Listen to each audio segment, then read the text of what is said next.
నమస్తే, welcome to Disha TV. విద్యార్థులందరూ ఉస్మానియా వేదికగా కాక్రోచ్ జనతా పార్టీకి అక్కడ విద్యార్థులు చేస్తున్నటువంటి ఉద్యమానికి మద్దతు తెలుపుతూ ఉన్నారు. చాలా సంఘాలు, విద్యార్థి సంఘాలందరూ కూడా మద్దతు తెలుపుతూ ఉన్నారు. మనతో పాటు గిరిజన శక్తి నాయకులు, అదేవిధంగా ఉస్మానియాలో చదువుతున్నటువంటి విద్యార్థి నాయకులు శరత్ నాయక్ గారు ఉన్నారు. మాట్లాడేటువంటి ప్రయత్నం చేద్దాం.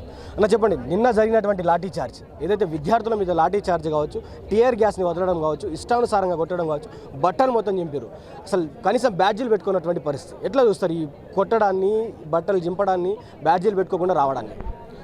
ఏదైతే నిన్న ఢిల్లీ జంతర్ మంతర్ నుంచి చలో మార్చ్ పార్లమెంట్కి అని చెప్పి ఇలా విద్యార్థులు, యువకులు, వాళ్ళ తల్లిదండ్రులు అందరూ కూడా ఈరోజు ప్రశాంతంగా, శాంతియుతంగా చేస్తున్నటువంటి ర్యాలీని పోలీసులు అడ్డుకొని పైశాచికంగా ఈరోజు మహిళలను చూడకుండా, విద్యార్థులను చూడకుండా ఇవాళ వాళ్ళ బూట్ల కాళ్ళతోని వాళ్ళ బట్టలు కూడా చింపే విధంగా, ఇవాళ ప్రజాస్వామ్యమే అపహాస్యం అయ్యే విధంగా, ప్రజాస్వామ్యం సిగ్గుపడే విధంగా ఈరోజు నిన్న జరిగినటువంటి ఏదైతే జరిగిన ఘటన ఉందో దాన్ని ఉస్మానియా యూనివర్సిటీ విద్యార్థి నాయకులుగా తీవ్రంగా ఖండిస్తూ ఉన్నాం. అదేవిధంగా దీనికి మూల కారణం ఈరోజు నీట్ పేపర్ లీక్ అయినా, సిబిఎస్ఈ కరెక్షన్ జరిగినా, ఇవాళ ఈ 12 సంవత్సరాలలో ఇవాళ దాదాపు 90 పరీక్షా పేపర్లకు సంబంధించినటువంటి పేపర్ లీకులు జరిగినాయి.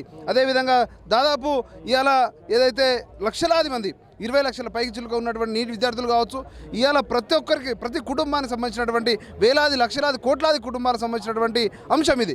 దానిని ఏదైతే విద్యార్థులు చాలా ప్రశాంతంగా వాళ్ళ డిమాండ్లను ఇవాళ ఖచ్చితంగా విద్యాశాఖ మంత్రి డిమాండ్ ఏదైతే రిజైన్ చేయాలని కావచ్చు, అదేవిధంగా మిగతా డిమాండ్లు ఏవైతే ఉన్నాయో, ఎన్టీఏని రద్దు చేయాలని చెప్పి ఏవైతే ఉన్నాయో దాన్ని పరిశీలించకుండా, వాటి గురించి మాట్లాడకుండా ఇవాళ కేంద్ర ప్రభుత్వం, బీజేపీ ప్రభుత్వం ఇవాళ విద్యార్థుల మీద, వాళ్ళ తల్లిదండ్రుల మీద ఏదైతే పోలీసులు ముందు పెట్టి చేసినటువంటి ఘటన ఏదైతే ఉందో ఇది చాలా దుర్మార్గమైన చర్యగా మేము చూస్తూ ఉన్నాం. అదేవిధంగా దీనికి ఇవాళ ఈ మొత్తం సంఘటనకి ఇలా మూల కారణం ప్రధానమంత్రి నరేంద్ర మోడీ గారు. ఆయన తక్షణమే రిజైన్ చేయాలని చెప్పి ఇలా ఉస్మానియా యూనివర్సిటీ విద్యార్థి నాయకులకు కోరుతా ఉన్నాం. పోలీసులు కనీసం, అంటే వాళ్ళు పోలీసులా కాదని ఇప్పటికి మనం నిర్ధారించలేము, బ్యాడ్జీలు లేకుండా అమ్మాయిల మీద ఇట్లా లాఠీ బట్టి ఎక్కడ పడితే అక్కడ వాళ్ళ ప్రైవేట్ పార్ట్స్ దగ్గర వాళ్ళ లాఠీలతో కొట్టడం కావచ్చు, లేకపోతే అసభ్యకరమైనటువంటి సింబల్స్ చూపించడం కావచ్చు, ఇట్లాంటివి చేస్తూ ఉన్నారు. సో అయినా కూడా ప్రభుత్వం నుంచి కావచ్చు ఎలాంటి స్పందన లేదు. ఇవాళ మేము సిగ్గుపడతా ఉన్నాం. ఇవాళ దేశం మొత్తం కూడా సిగ్గుపడతా ఉన్నది. ఇవాళ కనీసం ఏదైతే బ్యాడ్జీలు పక్కన పెడితే ఇవాళ సివిల్ డ్రెస్లో ఉన్న వాళ్ళు పోలీసుల కళ్ళ ముందే ఇవాళ లాఠీలతో ప్రజలను కొడుతున్నట్టు కూడా ఎవరు కూడా ఆపలేని పరిస్థితి ఉన్నది ఈ దేశంలో. మరి నిజంగా దేశ యువతని ఇవాళ ఏం చేద్దాం అనుకుంటుంది బీజేపీ ప్రభుత్వం, నరేంద్ర మోడీ గారు అని చెప్పి సూటిగా అడుగుతా ఉన్నాం. ఖచ్చితంగా మీరు ఎంతైతే మా మీద ఏ విధంగా చేస్తారో ఖచ్చితంగా అంతే విధంగా మేము రేపొద్దున ఇదే విధంగా తిరగబడతామని చెప్పి మా హక్కుల కోసం మేము పోరాడతాం. మాకు భారత రాజ్యాంగం ఉన్నది, దాని మీద మేము ఆధారపడి పరిపాలన జరగాలి. కానీ ఇవాళ మీ యొక్క పబ్బం గడపడం కోసం ఇవాళ మీరు తప్పు చేసిన వాళ్ళని కాపాడుతున్నారు. ఖచ్చితంగా మీ పార్టీనే బొంద పెడతాం ఈ దేశంలో అని చెప్పి కూడా ఇవాళ చెప్తా ఉన్నాం. ఘటన జరుగుతూ ఉన్న ప్రతిపక్ష పార్టీలు నరేంద్ర మోడీ నివాసం వద్ద శాంతియుత ధర్నా చేసి, సరే వాళ్ళని అరెస్ట్ చేసిన తర్వాత కూడా ఈరోజు బీజేపీ పార్టీ రాష్ట్ర వ్యాప్తంగా, దేశవ్యాప్తంగా ధర్నాలు చేస్తూ ఉంది. కనీస అంటే అకౌంటబిలిటీ చెప్పకుండా ఈరోజు ధర్నా చేయడాన్ని ఎట్లా చూస్తారు? వాళ్లకు ట్రాన్స్పరెన్సీ లేదు, అకౌంటబిలిటీ లేదు. ఇవాళ ప్రజల ముందు కనీసం మీడియా సమావేశం పెట్టి కూడా మాట్లాడేటువంటి దుస్థితి ఇవాళ దేశ ప్రధానికి లేదు, ఆయన ఉన్నటువంటి మంత్రులకు ఎవరికి కూడా లేదు. దాన్ని కప్పిపుచ్చుకోవడం కోసం, తప్పు చేసిన వారిని కప్పిపుచ్చుకోవడం కోసం ఇవాళ బీజేపీ నాయకులు ఆయా రాష్ట్రాల్లో ఏదైతే ధర్నాలు చేస్తా ఉన్నాయో సిగ్గుపడాలి. నిజంగా అక్కడ ఎంతోమంది తల్లిదండ్రుల బిడ్డలు నీట్ ఎగ్జామ్ కావచ్చు, సిబిఎస్ఈ కావచ్చు, మిగతా నెట్ ఎగ్జామ్స్ కావచ్చు, ఎంతోమంది ప్రిపేర్ అవుతారు. వాళ్ళని అడగండి ఇంట్లో. ఇలా పార్టీలు కాదు, ఇలా జీవితాలు పోతున్నాయి యువత, దేశ యువతకు సంబంధించింది, దాని గురించి మాట్లాడే పరిస్థితి లేదు. కానీ ఇవాళ మీరు రోడ్ల మీదకి వచ్చి ఏదో మేమేం చేయలేదని చెప్పి చెప్తా ఉన్నారు.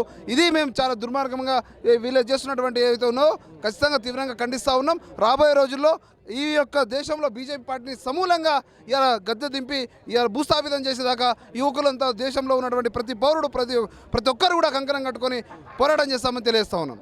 అయితే వాస్తవంగా విద్యార్థులు ఇంత చేస్తున్నా, ఇంత దాడులు జరుగుతూ ఉన్నా, ఇంత దారుణమైనటువంటి దమనకాండ జరుగుతూ ఉన్నా కూడా ఎవరు పట్టించుకోవట్లేదు. కనీసం ప్రధానమంత్రి ఒక మాట భరోసా ఇవ్వడం లేదు. అక్కడ ధర్మేంద్ర ప్రధాన్ రాజీనామా చేయట్లేదు. పార్టీలో ఉన్నటువంటి ముఖ్య నేతలు ఏదో పిలుచుకొని మాట్లాడారు కానీ ఆ చర్చలు కనీసం సఫలం కాలేదు. సో విద్యార్థులు వెళ్ళిపోమంటున్నారు తప్ప ఆ సమస్యను సాల్వ్ చేస్తాం, ఆ రిజైన్ చేపిస్తామని మాత్రం ఒక ధైర్యం ఇవ్వట్లేదు. కనీసం స్పందించినటువంటి ప్రభుత్వానికి ఏం చెప్పదలుచుకున్నారు? దాదాపు ఈ నీట్ యొక్క పరీక్ష లీక్ అవడం వల్ల 15 నుంచి 20 మంది విద్యార్థుల ప్రాణాలు పోవడం జరిగింది. కనీసం ఆ కుటుంబాలను పరామర్శించేటువంటి పరిస్థితి లేదు. మరి జరిగిన తప్పుని ఏ విధంగా జరిగింది, దానికి సంబంధించిన ఒక కమిటీ వేసి మరి సంబంధించినటువంటి మంత్రితో రిజైన్ చేయించి బర్తరఫ్ చేసి ఇలా దాన్ని కాపాడాల్సినటువంటి ఇలా ప్రధానమంత్రి గారు కనీసం మీడియా ముందుకు వచ్చి కానీ ఆ కుటుంబాలకు సంబంధించింది కానీ ఇలా ఆయన యొక్క రిజైన్ గురించి కానీ మాట్లాడే పరిస్థితి ఉన్నది. ఇలా పార్లమెంట్లో కూడా కనీసం చర్చ పెట్టని పరిస్థితి ఇలా మన దేశంలో ఉన్నది.